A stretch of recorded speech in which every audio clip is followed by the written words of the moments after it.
Hello students, different type of bank customers, bank के विभिन्न प्रकार के ग्राहक के अंतर्गत अभी तक हम एक अवयस्क, माइनर और एक पार्टनरशिप फर्म, साझेदारी संस्था का अगर बैंक में अकाउंट हो तो बैंक को क्या प्रिकॉशंस रखने चाहिए इसके बारे में पढ़ चुके हैं।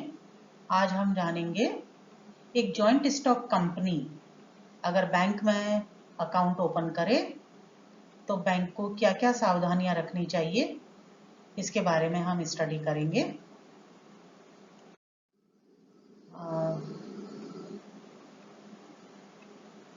कंपनी अधिनियम जो कि 2013 में एक नया कंपनी अधिनियम बना है और ये 1 अप्रैल 2014 से लागू हुआ है। इसके पहले हमारे देश में कंपनी अधिनियम 1956, कंपनी एक्ट 1956 के प्रोविजंस के अकॉर्डिंग ही कंपनी का इंडिया में संचालन होता था।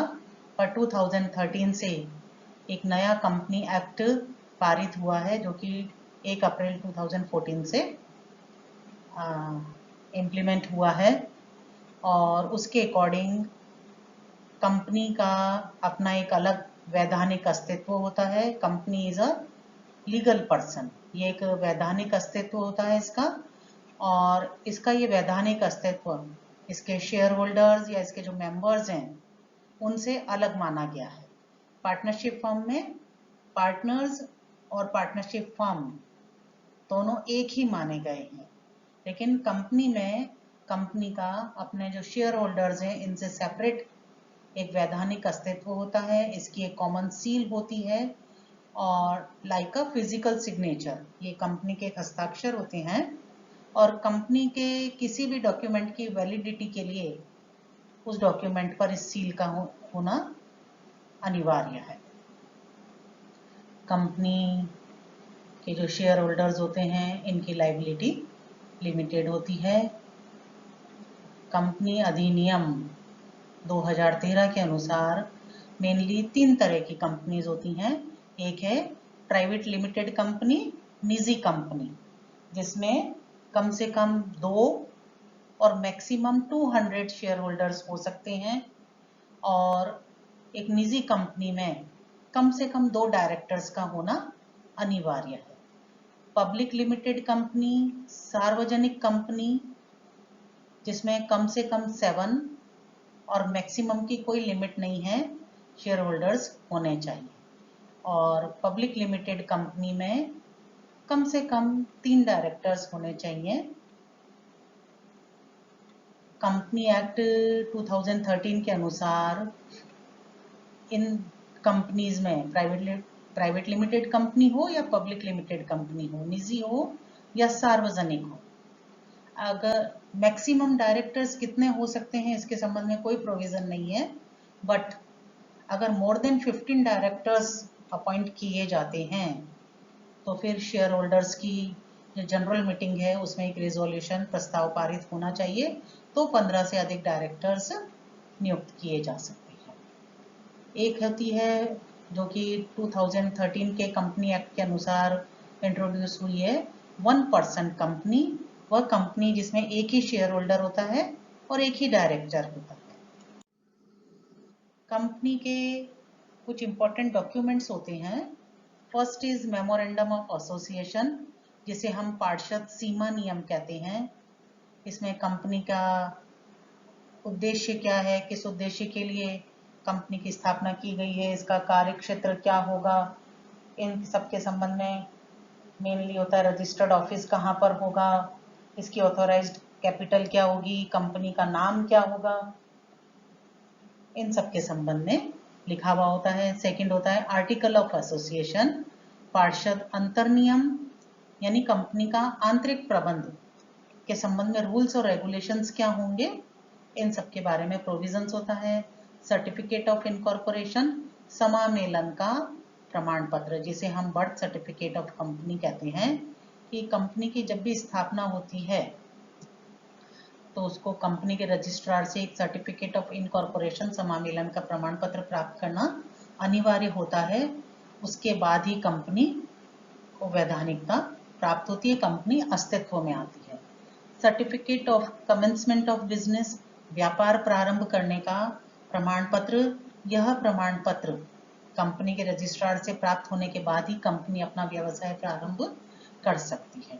Copy of resolution passed by board of directors, certified by the chairman of the meeting and countersigned by the secretary of the company. इसके अलावा कंपनी के जो बोर्ड ऑफ डायरेक्टर्स हैं उसमें जो प्रस्ताव पारित हुए हैं, जो कि कंपनी उस मीटिंग के जो चेयरमैन था उसके द्वारा हस्ताक्षरित होने चाहिए, और एक और कोई भी जो official like secretary of the company के द्वारा हस्ताक्षरित होनी चाहिए। तो ये सब कंपनी की विशेषताएं हैं। यदि किसी कंपनी का बैंक में अकाउंट ओपन किया जाए, operation in bank account, bank में खाता खोला जाए, तो बैंक को क्या क्या सावधानियां रखनी चाहिए। Number 1, accounts must be open in the name of company. खाता कंपनी के नाम से खोला जाना चाहिए। और क्योंकि हमने पार्षद सीमा नियम की कॉपी प्राप्त कर ली है जिसमें कंपनी के बारे में पूरी डिटेल दी हुई है, इसलिए अलग से नो इंट्रोडक्शन इज रिक्वायर्ड, अलग से किसी परिचय की आवश्यकता नहीं है। बैंक को कंपनी के ये जितने भी हमने इम्पोर्टेंट डॉक्यूमेंट्स का जिक्र किया है, खाता खोलने से पूर्व कंपनी के ये सभी डॉक्यूमेंट्स आवश्यक रूप से प्राप्त कर लेने चाहिए। Bank must obtain and verify, और इनको वेरीफाई कर लेना चाहिए कि ये डॉक्यूमेंट्स बिल्कुल सही हैं। इसके अलावा a copy of latest balance sheet, company की बैलेंस शीट की एक कॉपी प्राप्त कर लेनी चाहिए। लिस्ट ऑफ डायरेक्टर्स, डायरेक्टर्स की लिस्ट प्राप्त कर लेनी चाहिए, उनके पैन कार्ड वगैरह प्राप्त कर लेने चाहिए खाता खोलते समय। और कंपनी की एक कॉमन सील, बैंक को ये देख लेना चाहिए कि बैंक के जितने भी डॉक्यूमेंट्स हैं उस पर कंपनी की कॉमन सील लगी हुई होनी चाहिए, क्योंकि इसके बिना इन डॉक्यूमेंट्स की कोई वैलिडिटी नहीं होगी।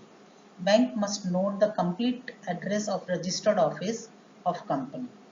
ये बहुत ज़रूरी है, क्योंकि कंपनी अधिनियम 2013 के अनुसार कंपनी से रिलेटेड कोई भी डॉक्यूमेंट्स केवल कंपनी के रजिस्टर्ड ऑफिस पर ही दिए जाने चाहिए। जितने भी legally checks in favour of company should be paid through bank account only. It means अगर कंपनी के नाम से कोई चेक आया है तो वो कंपनी के अकाउंट के थ्रू ही उसका पेमेंट होना चाहिए। पहले अकाउंट में कलेक्शन होना चाहिए कंपनी के, एंड देन बैंक को ऐसे चेक का पेमेंट करना चाहिए। चाहे कोई बियरर चेक ही कंपनी के नाम से प्राप्त हुआ है, फिर भी बैंक को विंडो पर ऐसे चेक्स का पेमेंट नहीं करना चाहिए। Checks payable to the company should not be collected in personal account of a director or any other party. It means अगर चेक कंपनी के नाम से प्राप्त हुआ है तो कंपनी की ओर से अकाउंट ऑपरेट करने का राइट किसको है? डायरेक्टर्स को। ऐसी स्थिति में भी बैंक को यदि चेक कंपनी के नाम से प्राप्त हुआ है तो डायरेक्टर्स के या कोई एम्प्लॉय के या अन्य किसी भी ऑफिशियल के पर्सनल अकाउंट में इस चेक का कलेक्शन नहीं करना चाहिए। इन केस ऑफ इंसॉल्वेंसी और death of director, operations an account will not continue, will continue. It means director is a representative of a company or a agent of the company. Director works like a agent of the company, right? तो क्योंकि director company की तरफ से company के प्रतिनिधि के रूप में काम करता है, कंपनी के एजेंट के रूप में काम करता है, इसलिए अगर डायरेक्टर की डेथ हो जाती है किसी कंपनी के या वो दिवालिया हो जाता है तो ऐसी स्थिति में कंपनी का खाते का संचालन कंटिन्यू रहेगा। उसमें जैसे पार्टनरशिप फर्म में क्या था कि अगर कोई साझेदार इंसॉल्वेंट हो जाता है, उसकी डेथ हो जाती है, तो जनरली फर्म का अकाउंट क्लोज कर दिया जाता है। But in case of company, क्योंकि कंपनी का अपने जो मेंबर्स हैं उनसे अलग, उसका अलग लीगल एंटिटी है, वैधानिक अस्तित्व है, इसलिए अगर किसी डायरेक्टर की डेथ हो जाती है या वो दिवालिया घोषित हो जाता है तो कंपनी का अकाउंट क्लोज नहीं किया जाता है। और यदि उस डायरेक्टर के डेथ हो जाने के बाद में या उसके इंसॉल्वेंट हो जाने के बाद में उस पर्टिकुलर डायरेक्टर के द्वारा लिखा गया, कंपनी की तरफ से लिखा गया कोई चेक बैंक में प्रेजेंट होता है तो बैंक ऐसे चेक्स का पेमेंट भी कर सकते हैं। In case of payment of dividend, a separate account, current account is open for payment of dividend.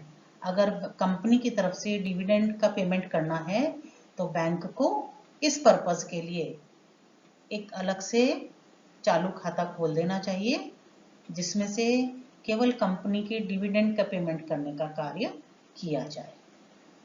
The boring power of board of directors are stated in article of association. एक company की तरफ से company के directors को company के उद्देश्यों के लिए और कंपनी के कार्यक्षेत्र में कार्य करने का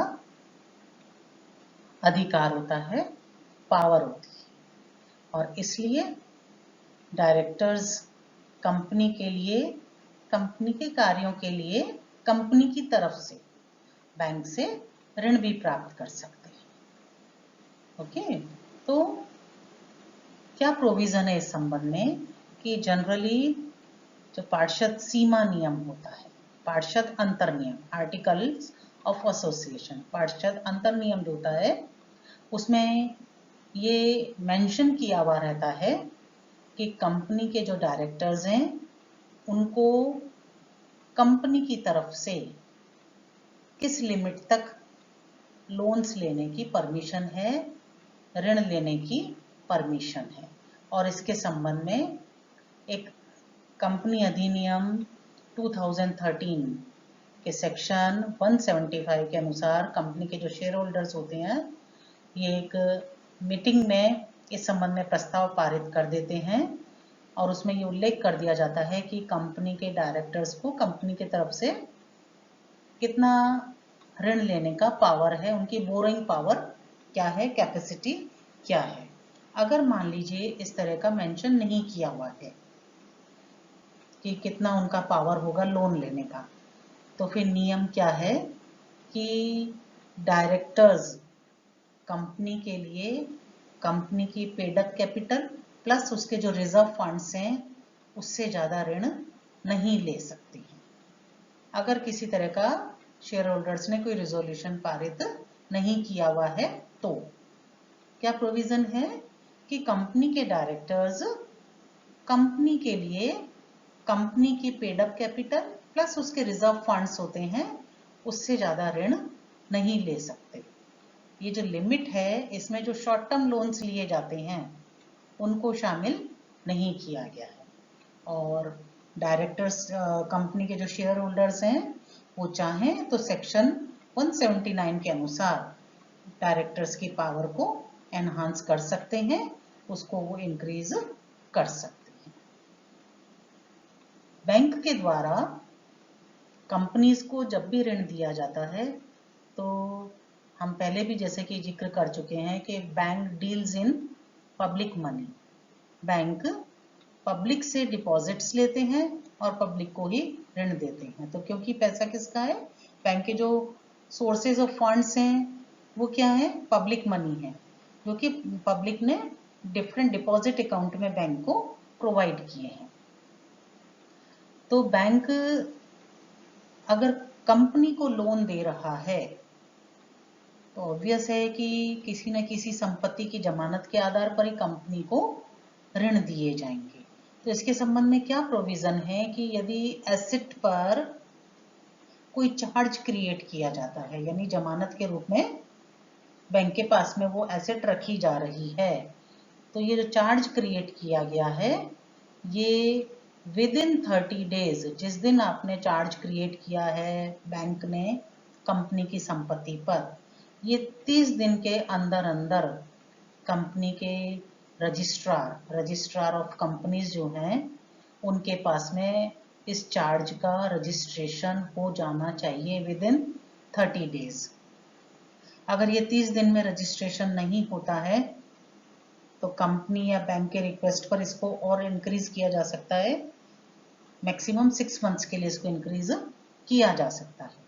अगर कंपनी या बैंक दोनों में से कोई भी इस एसेट पर चार्ज क्रिएट जो किया है उसका रजिस्ट्रेशन नहीं करवाते हैं और फिर कंपनी फेल हो जाती है या कंपनी अपने लोन्स का रीपेमेंट नहीं करती है तो बैंक इस संपत्ति को बेचकर अपने लोन्स की रिकवरी नहीं कर सकता है, अगर ये चार्ज जो क्रिएट किया है इसका रजिस्ट्रेशन नहीं हुआ है।